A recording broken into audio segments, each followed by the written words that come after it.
ఈవేళ మా అక్క వాళ్ళ ఇంటికి వెళ్ళాను. మా పండుగాడొచ్చాడని చెప్పి ఇంక వెళ్ళిన వెంటనే ఆట అయితే స్టార్ట్ చేసింది లక్కోడు.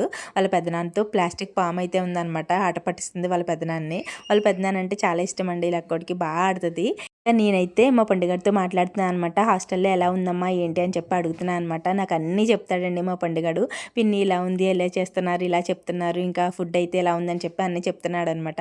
ఇంక వాడితో మాట్లాడుతున్నామని మా వాడొచ్చేసి, "అమ్మ, పెద్దమ్మ నువ్వు ఏంటి పండన్నయ్యతోనే మాట్లాడుతున్నారు, మాతో మాట్లాడట్లేదని" చెప్పి అడుగుతున్నాడు. అందుకని చెప్పి వాడిని కూడా అలా దగ్గరికి తీసుకున్నాను. ఇంక వాడిని దగ్గరికి తీసుకున్నానని చెప్పి హనీ అయితే ఉదయం నుంచి కుళ్ళిపోతుందనమాట. అన్నయ్యతోనే మాట్లాడుతున్నారు, నన్ను ఎత్తుకోవట్లేదని చెప్పి ఇంక దాన్ని దగ్గరికి రమ్మన్నాను.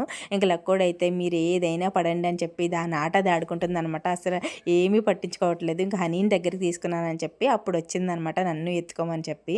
ఇంకా పిల్లలతో అలా కొంచెంసేపు టైం అయితే స్పెండ్ చేశాము. భలే అనిపించింది సరదాగా. ఇంకా మీ అక్క వాళ్ళ పిల్లలతో మీరు కూడా ఇలాగే ఉంటారా? కామెంట్ చేయండి. అలాగే ప్లీజ్ వీడియోని లైక్ చేయండి.